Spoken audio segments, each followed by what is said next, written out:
আজি আমাৰ আৰম্ভণিতে মইনা পাৰিজাতৰ পতাকা উত্তোলনেৰে কাৰ্যসূচী আৰম্ভ হ'ল।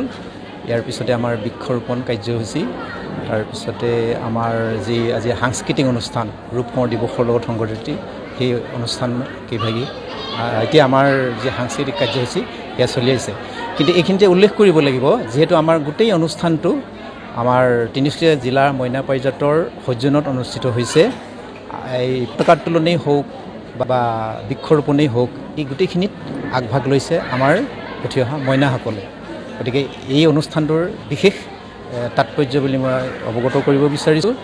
আৰু এইখিনিতে মই ক'ব বিচাৰিছোঁ যে ইতিমধ্যে শিশু ভাস্কৰ হেমন্তৰাজ মহাদেৱে উল্লেখ কৰিছে যে আমি বিষ্ণু আৰু জ্যোতিপ্ৰসাদৰ লগত জড়িত এই 20 জুন আৰু 17 জানুৱাৰী আচলতে যিটো আমি শিল্পী দিৱস হিচাপে পালন কৰোঁ।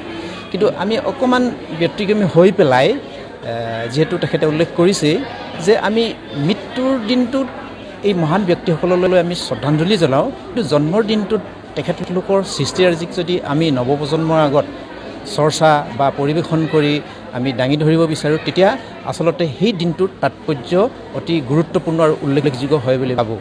আৰু বিশেষকৈ আমি আজিৰ দিনটো এইটো কাৰণেই স্মৰণ কৰিব লাগে, অসমী আইৰ বুকুত যিসকল মহান ব্যক্তিয়ে জন্মগ্ৰহণ কৰিছিলে তাৰ ভিতৰত অন্যতম মাত্ৰ 47 বছৰ 7 মাহ দিন জীয়াই থাকি যি সৃষ্টিৰাজি আমাৰ অসমলৈ দাঙি ধৰিছে আৰু সেইখিনিক লৈ আমি গৌৰৱবোধ অনুভৱ কৰিব পাৰোঁ।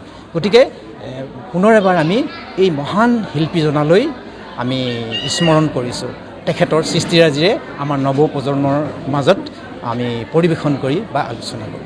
ধন্যবাদ।